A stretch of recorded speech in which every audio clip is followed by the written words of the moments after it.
如果你的前任总在半夜给你发消息，你会回复吗？我想你了。深夜，一条不合时宜的短信让我猝不及防，因为是陌生号码，我以为只是有人发错了消息，直到第2条、第3条接踵而来。你就这么离开我了？你怎么这么狠心？我的脑袋轰的一下炸开，突然回忆起曾经被某个人支配的恐惧，脊背瞬间冰凉。这语气和说的话不是别人，肯定是前男友。可这是我刚换的手机号，他怎么会知道的？我的手心渗出冷汗，不想和他再有任何瓜葛，我自然没有回复信息。隔天我问了身边的闺蜜，奇怪的是，她们一口咬定从来没有把我的新手机号透露给她。然而在此期间，那个号码一直频繁给我发来信息，我希望可以看到你，我的生活里不能没有你。她不停地卖惨，诉说着对我的想念，可我却没有一丝感动，心里只有厌烦。直到有一天夜里，短信的提示音再次响起，我想和你永远在一起，我要去找你。我的头皮一阵阵发麻，他又在发什么疯？不会真的找过来吧？我的心跳骤然加快，但随即又安慰自己，我已经搬了新家，他应该不会找到我。可猛然间，我又想到了，他都能设法找到我的新手机号，难道会找不到我的新住址吗？一想到那个男人随时都会出现在我的眼前，我的手脚冰凉，神经绷得特别紧。我赶紧跳下床，将门窗全部反锁，然后瑟瑟发抖地躲在被窝里。可我总觉得有双眼睛在紧紧盯着我。那晚我一夜未眠。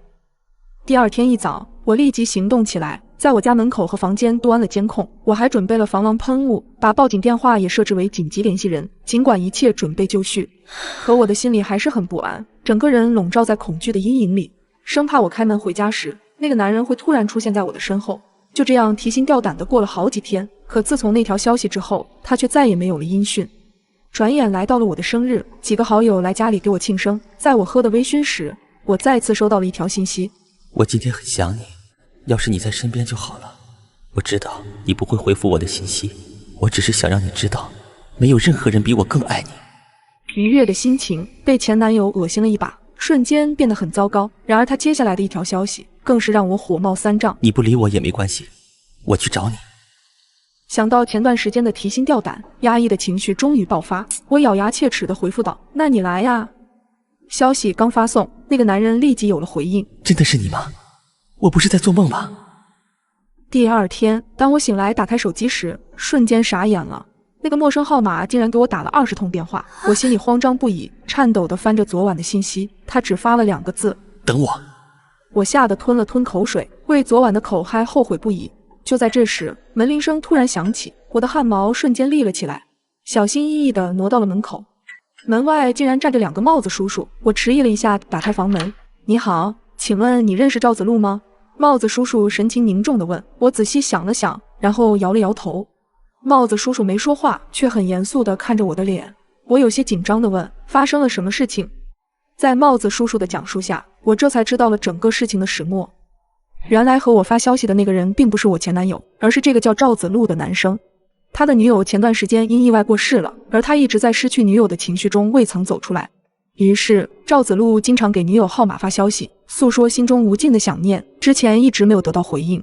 直到我沿用了这个号码，阴差阳错下回复了他的消息，他又惊又喜，尝试着拨通号码，结果都失败了。那条信息险些成了催命符，差点害得赵子路结束了自己年轻的生命。幸好他及时被救了下来，可我依旧心有余悸。你听过楼梯恐惧症吗？尤其是在晚上爬楼的时候，这种感觉更加明显。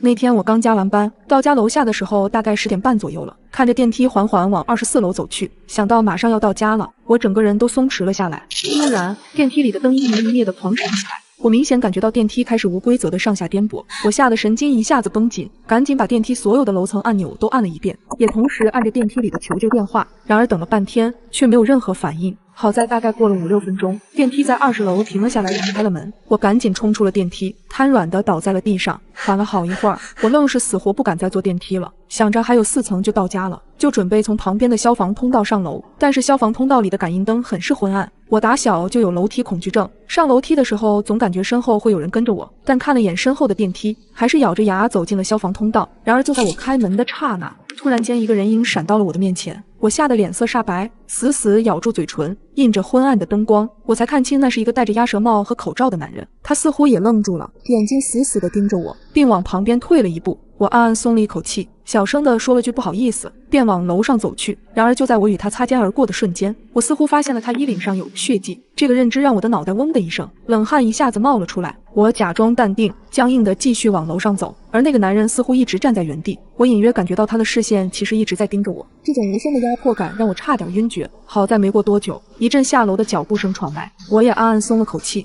便赶紧回了家。到家的安全感很快让我把这件事情抛之脑后。可我没想到，第二天晚上我正在追剧时，突然门外响起了急促的敲门声，我吓了一跳，想着自己也没有点外卖或者有快递什么的。谁呀？我警惕地冲着门口喊了一声：“我是警察，找您了解点情况。”听到是警察同志，我放松了许多，赶紧起身走到门口，顺着猫眼往外看，是一个穿着警察制服的男人站在门口。有事吗？我打开门，小心翼翼地问。昨晚你们这栋楼发生了命案，你有没有看到什么可疑人出入，或者是可以提供的信息？警察的话让我瞬间想到了昨晚楼道遇见的那个男人。我刚想脱口而出时，猛地想到了自己的人身安全，多一事不如少一事。不好意思，我什么都没看见，也没留意到有可疑的人。这名警察盯着我看了一会儿，打扰了。他说完便快步离开了。关门之后，我便打开了业主群，可发现并没有人讨论这件事，物业也没有提醒，不会是警察弄错了地址吧？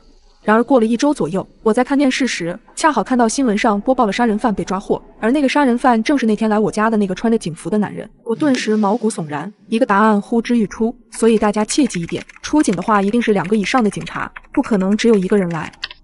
如果半夜你听到室友的呼救，你会继续装睡还是醒来帮他？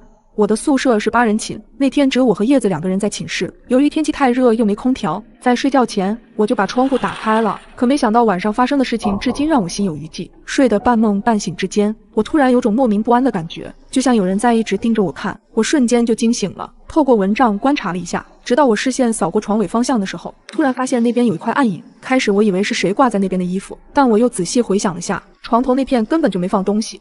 这个想法让我顿时渗出了冷汗，而就在这时，我听到了一个离我很近的呼吸声，声音粗重有力。就在我怀疑是不是自己听错的时候，我清晰地听见了叶子在自己床铺上翻身的声音，而我正盯着的那个黑影居然动了。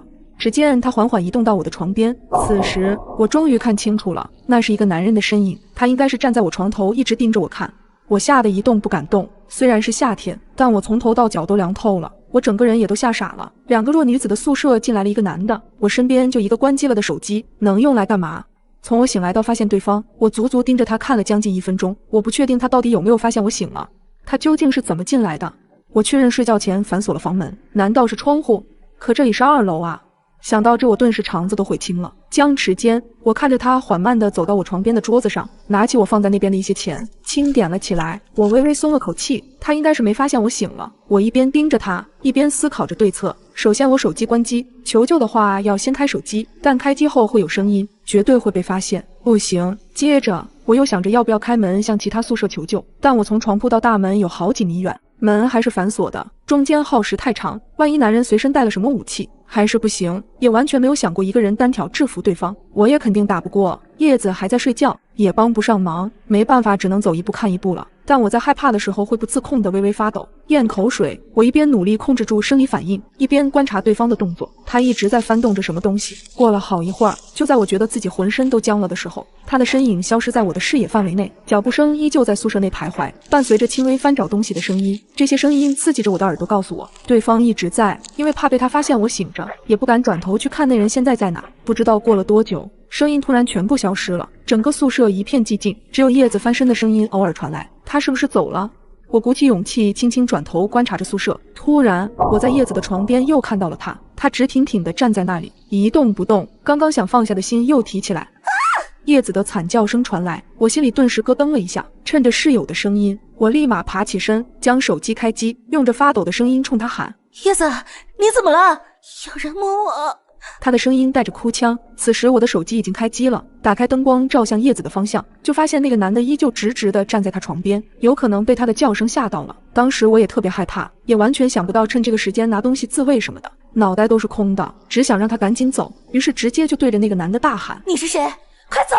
那男的可能也被我喊得清醒了一点，没再直愣愣地杵着。几秒钟后，我听见对方落地的声音，接着是离开的脚步声。确认他真走了以后，我赶紧开灯，跑去窗边锁好窗户。锁上窗户的那一刻，我才真的算放下了心，腿软地坐在地上。随后通知宿管和保安，报了警。后续由于快放暑假了，我也不知道最后有没有抓到那个人。如果当时叶子喊我的时候，我沉默装睡，真的难以想象男人会做出什么事。但是从此以后，我们寝室再也不敢开窗睡觉了。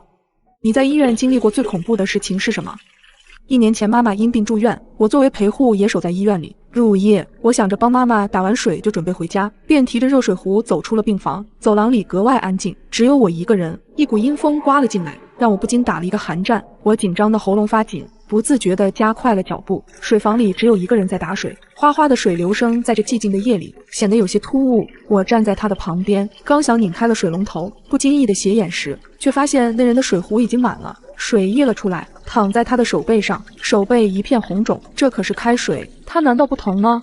水满了。我提醒了一句，赶紧帮他关好水龙头。哗哗的流水声戛然而止，女人猛地抬起头看着我，她的眼睛很瘆人，眼仁很小，几乎都是眼白。我害怕的咽了咽口水，小声的解释：你的水壶满了，水把你的手烫红了。女人机械地将手举起来，放在眼前瞧了瞧，然后又放下，接着提起水壶缓缓离开。自始至终她没有发出一丝声音，更没向我道谢。还真是个怪人。我打好水走出水房时，才发现走廊的灯突然莫名的闪着，甚至还有滋滋的火花声。一个行动病床迎面推了过来，床上盖着一块白布，下面躺着一个人。行走带来的风将白布翘起了一个边，我看到了床上那人黝黑的头发，真的是世事无常。我不禁叹了一口气，出于对死者的尊重，我赶紧避让。突然，有人从身后猛地推了我一下，整个人不受控制地扑向了床上。好在我用力扶住了床沿，这才避免了尴尬。对不起。真的很抱歉，我真的不是故意的，刚才有人推了我一下。我不停地和对方道歉，推床的2个人并没有吭声，只是面无表情地看着我，他们的眼神透着古怪，我心里有些恼火，但又有些害怕。于是我直接转过头去找推我的人，可是身后空无一人，静，死一般的静。我不禁四下张望，诡异的是走廊2侧病房都房门紧闭，乌漆麻黑，一种深深的恐惧感袭上心头，身体止不住的颤抖。对不起，我真的不是有意冒犯，请您原谅。我转过身，低着头不停地道歉。然而许久没人回答，我悄悄地抬起头，瞬间吓得脸色惨白，拔腿就跑。因为移动病床和那2个不3个人不知何时消失在我的视线里，全程没有一丝声音，头上的灯依旧忽明忽暗地闪烁着，发出滋滋声。我一路狂奔到满头大汗，依旧没能跑到妈妈的病房门口。妈妈的病房离水房并不远，但我怎么走这么久还没有到？我害怕的赶紧拿出手机，颤抖着拨打了妈妈的号码，可电话那头迟迟没有接听。我捂住了胸口，眼泪不停地在眼眶打转，再次环顾四周，这里是9楼没错，也是我熟悉的病房号。我愣愣地站在了走廊，仿佛整个楼层只有我一个人，强迫着自己冷静下来。一切的不对劲都从我碰上那个女人开始的。既然前进没办法找到出口，那我就退回水房，看看那里是否能找到原因。于是我转身往水房的方向走去，结果我发现我连水房都找不到了。正在我手足无措的时候，我惊喜地发现前方有一个病房的灯竟然是亮着的，而这个病房的门也开了一条缝。一阵冷风吹了过来，夹杂着一丝呜咽的声音。我的身体反应比脑子更快，直接开门就走了进去。进去后，我才发现病房内只有一张病床，上面躺着一个人。不好意思，无意打扰，我找不到病房了。我冲着床上的人解释，然而门却吱呀一声关上了。我吓得险些叫出声，转过身用力去推房门，却怎么也打不开。今晚也太邪门了，我不会死在这里吧？就在我恍惚间，突然有人拍了拍我的肩膀，我僵硬地朝身后看去，身后站着的竟然是水房里的那个女人，她依旧面无表情地看着我。我不自觉地尖叫起来，赶忙退后一步。你不该来这里。一句话轻飘飘地传来，我的眼睛紧闭不敢睁开，只感觉一只手推了我一把。再睁开眼，我竟身在水房，水龙头哗哗地往水壶里注水。怎么回事？还没从害怕的情绪中走出，提着水壶走了出去。走廊上的灯安静地亮着，没有闪烁，也没有滋滋声。不远处的护士站里，护士们井然有序地忙碌着，一切都恢复了正常。难道刚才发生的事情是我臆想出来的？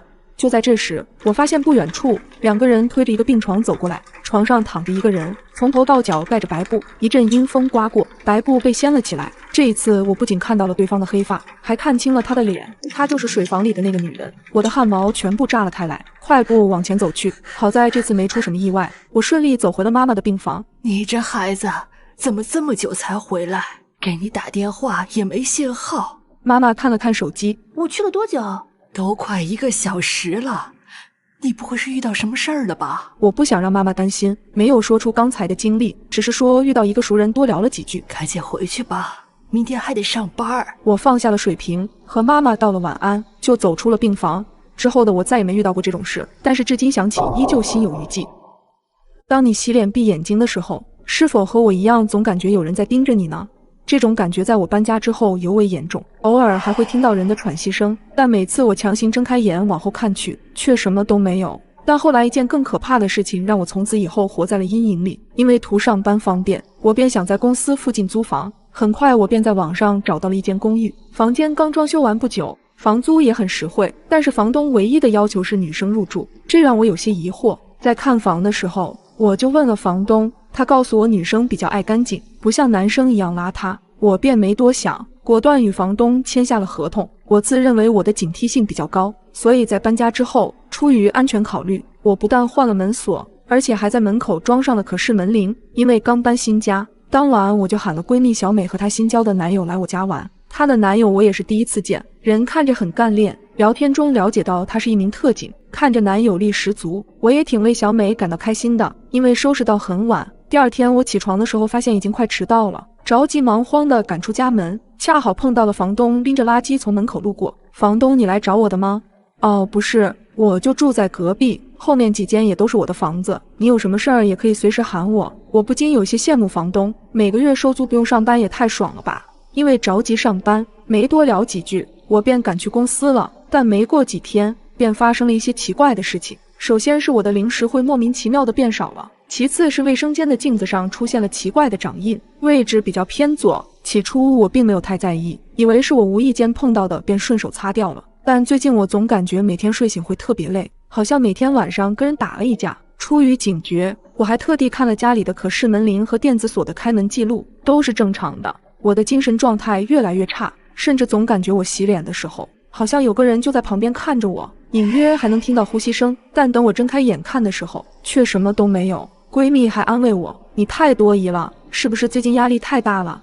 可能真的是我想多了吧，别不开心了，我晚上过来陪你聊聊天。晚上小美来了，还带着我最爱的奶茶和烤串，我们边吃边聊，心里确实也轻松了很多。期间小美去了卫生间，但随后神色紧张地从卫生间出来，拉着我走到了镜子前，指着镜子上的手印，满脸慌张。你看，这个手印很奇怪，虽然模糊，但这很明显是男人的手印。我的视线随着小美的手望过去，惊讶地发现这个掌印的位置还是一样的靠左，而且明显要比我的手掌大一些，也印证了小美的说法，这肯定是个男人的手掌印。我和小美对视了一眼，互相从对方眼里看到了惊恐。小美颤抖地拿起了手机，拍下了照片发给了她的男友。她男友很快赶了过来，安全起见，他很快检查了一下屋子，包括柜子里、窗帘后，甚至门口的可视门铃都没有发现异常。那掌印好似凭空出现在镜子上似的，难道这是灵异事件？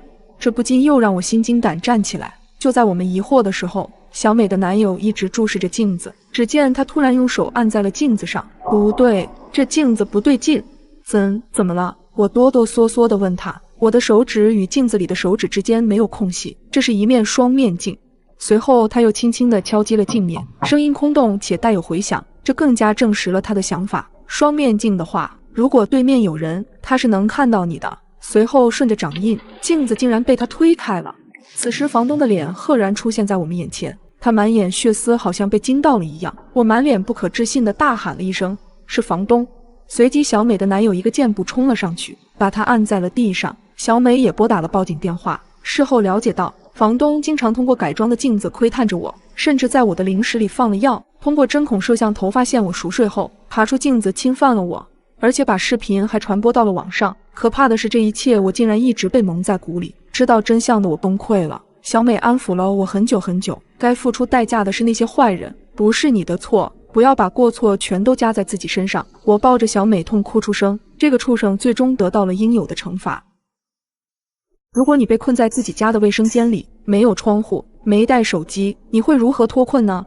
这是发生在我身上的一个真实的故事。我是个怀揣梦想的北漂青年，为了房租便宜，不得已搬到设施破旧的小区。可令我万万没想到的是，这将会变成困住自己的枷锁。这天凌晨，随着剧里的强哥下线，追了多日的电视剧也终于完结。我把小狗放在一旁，走进卫生间里洗澡。按照以往的惯例，我都会为了人身安全把门反锁，可这个保护措施竟让我差点丧命。这个厕所是个暗厕，空间狭小，也没有朝外的窗户，导致空气十分稀薄。我快速洗完后便打算出去透透气，可当我转动卫生门锁时，意外发生了。平常很顺利就可以打开的门，今天却纹丝不动。我傻眼了，门锁不会这个时候坏掉吧？里面的空气本就流通不畅。我再次尝试转动门把手试图打开，难不成是锁芯卡住了？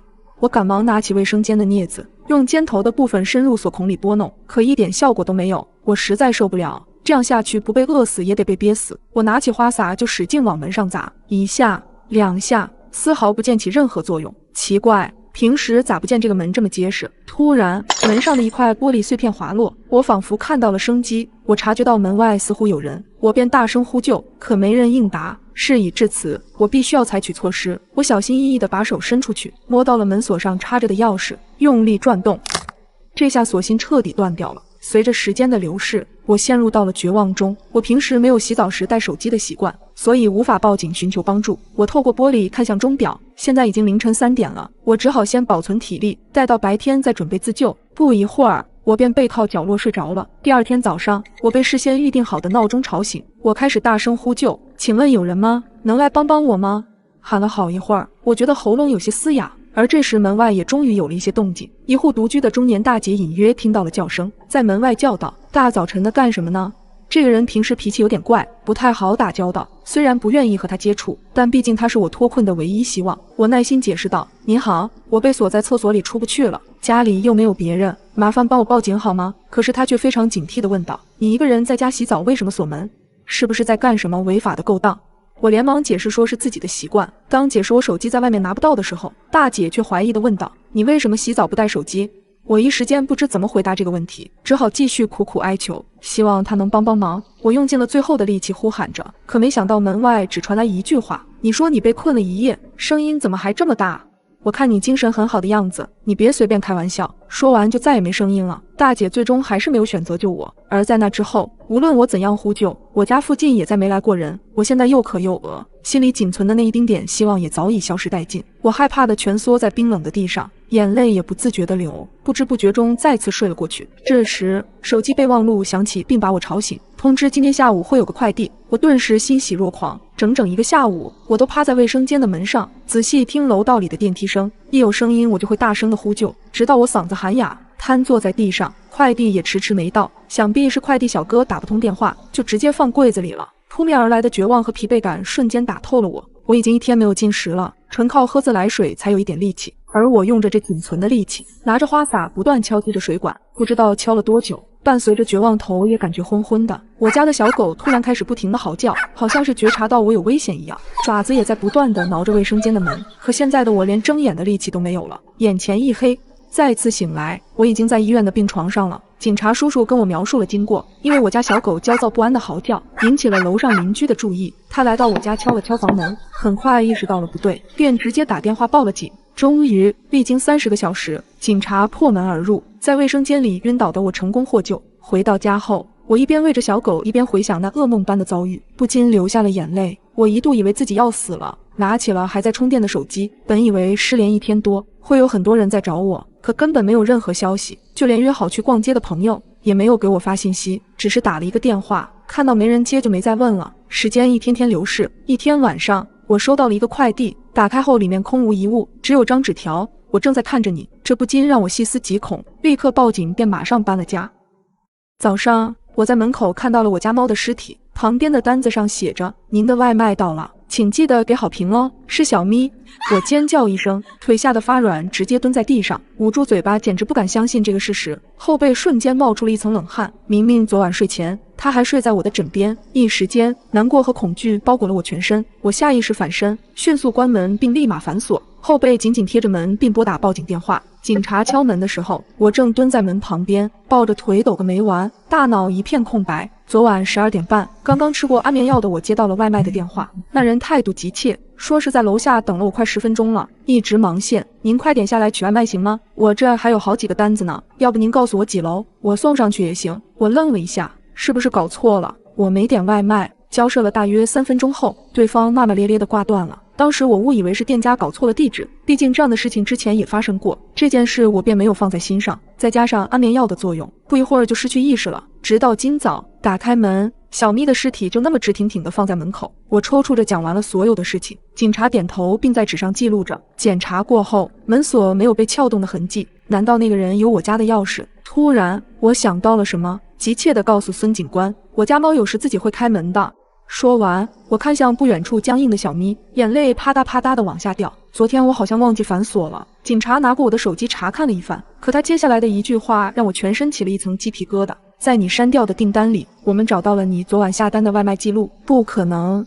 我惊讶地捂住嘴巴，尖锐的声音在客厅回荡：不是我，真的不是我，我没有点外卖，也没有戏耍外卖员。警察先生，相信我，请你相信我。说到最后，我只剩下了呜咽。一旁的女警官轻轻地为我顺着后背：你放心，我们会调查清楚的。小猫的尸体我们需要带回去，你有亲戚朋友吗？安全起见，这几天就先不要住在家里了。送走警察后，我在家门口蹲了很久。在这座陌生的城市，我没有什么亲戚，只有男朋友刘泽。想到警察离开前说的话，我下意识地裹紧了双臂，不排除有人进入你家的可能。最近好几个事件与独居女性有关，在他们家门口都会有这么一个三角形标志。巨大的恐惧过后，我逐渐冷静了下来，开始复盘最近发生的事情。标志是什么时候出现的？现在想来得有半个月了。并不是我木讷安全意识弱，这是个老小区，墙面上总有些调皮的小孩画的东西，因此这件事就被我忽略了。想到这里，我拨通了男友刘泽的电话，将这些事大体说了一遍后，等他来的过程中，同一栋楼的几个邻居听说之后找来了，对门的王婶和楼上的李哥，他们一边安慰我，一边陪我等刘泽的到来。几个人叽叽喳喳的要找物业，要求在小区里安监控才可以。看见刘泽的一瞬间，我抱住他大声的哭了一通，发泄了所有的恐惧。在他的提议下，我带着东西去了他家。刘泽住的地方距离我家不过10分钟的路程，他租了个公寓，并不是很大。正在我将牙刷往洗手台摆的时候，接到了警察的电话。李女士，我们查到昨晚你的账号确实点了一份外卖，但是账号 IP 不在你家，而是在留取家苑。那个外卖员有人证，您家猫咪死亡的事情跟他无关。留取家苑是刘泽的小区。看着他在厨房哼着歌兴奋炒菜的身影，我深吸一口气，颤抖着拿起了他的手机，刚准备打开外卖软件。瑶瑶在干嘛呢？快过来帮我打个鸡蛋。我赶紧将手机揣兜里，来了来了。猜猜我要给你做什么好吃的？给你做一份不一样的西红柿炒鸡蛋，那我很期待哦。一时间不知道该觉得开心还是害怕。进洗手间掏出手机，外卖软件上登录的正是我的账号。就因为我一直拒绝跟他同居，竟然搞了这么一出。1周前我俩出去吃饭，我去厕所的间隙将包给了他，出来的时候他人就不见了，过了很久才跑回来，借口说是去接老板电话，肯定是那个时候去配了钥匙。想到电视剧里那种病态男友，鸡皮疙瘩瞬间爬满了我的全身。佯装淡定走到厨房门口，我借口下楼买东西，行李都没拿就打上车回了家。到家后给他发了分手的短信，拉黑了他所有的联系方式，订了隔天一早回老家的车票。过了大约15分钟，他狂拍我的门，求我给他一个解释的机会。我在业主群发了个消息，可以麻烦各位邻居帮我出去说一声，我家里没有人，并再次拨打了报警电话。过了2分钟，楼上的李哥回了个 OK 的表情，之后邻居们都轮番的安慰着我，对门的王婶更是一条60秒的语音甩了出来，大体意思就是他要是敢一直来骚扰我，邻居们就把他打出去。我透过猫眼看到几个邻居跟刘泽在外面吵了起来，就在刘泽要动手的时候，孙警官到了。刘泽意味深长地看了眼我家的方向，吓得我闪到了一边，甚至害怕他通过猫眼就能看到我。本以为就这样摆脱了这个变态，谁知道半夜我再次接到了一个电话，接起来竟然是刘泽的声音。我到底做错了什么？你怎么总是一句话不说就走？昨晚也是这样。没等他说完，我便破口大骂：刘泽，你这个死变态，是你害死了小咪，我们分手了。接着将手机关机。当晚我睡得并不踏实，天刚泛亮光，我便起床。打开房门的一瞬间，我的尖叫声划破了长空。刘泽满身是血的坐在我的门口，地上是一张外卖单，您的外卖到了，请记得给好评哦。再次看到这张外卖单，我便直接晕了过去。哼，李瑶瑶胆子还是这么小。女人对着镜子又嘴角缓缓上扬。如果你遇到陌生人敲门，或者听到外面的哭闹声，请千万不要开门，因为恶魔很善于伪装。亲爱的独居女孩，以下的规则请你务必严格遵守。1.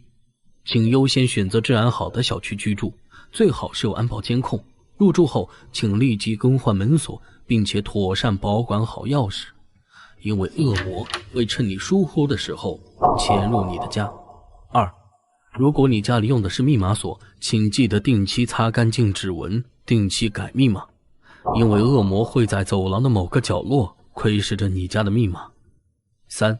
当你发现家门口突然出现了小广告、宣传单，或者墙壁上出现了莫名的记号时，请第一时间清除掉它们，它们很可能是恶魔留下的狩猎暗号。4. 如果你感到害怕，可以在门外的鞋柜上放上几双男士的鞋子，鞋子要记得定期更换。5. 收快递或者外卖时，请要求物品放在门口，在确定他们走远后，迅速打开房门将东西拿进来。6. 请不要把生活垃圾随意扔在门口，要及时将它丢到楼下的垃圾桶，因为恶魔可以根据垃圾的状况判断你的生活状态。7. 在社交网络发布照片时，请不要暴露家庭住址和标志性建筑，尤其注意镜子等物品的反射，因为恶魔像是惹人厌的老鼠，无孔不入。8. 如果遇到水管爆裂或者断电的情况，请直接联系物业，不要打小广告上的电话号码，更不能让他们登堂入室，因为恶魔会伪装成各种职业。9. 当你发现被跟踪时，请不要直接回家，立刻进入人多的商场、超市求助，因为恶魔都惧怕人多的地方，他们见不得光。10. 如果遇到有人找你帮忙，可以打电话替他们报警，千万不要陪他们去陌生的环境，因为恶魔很喜欢消费你的同情心。11. 防狼喷雾、电击棒请随时携带在身边，在真的遇到恶魔时，可以为自己争取更多的逃跑时间。亲爱的姑娘，请把这些规则也分享给你的闺蜜朋友看，愿你所遇之人皆为良善。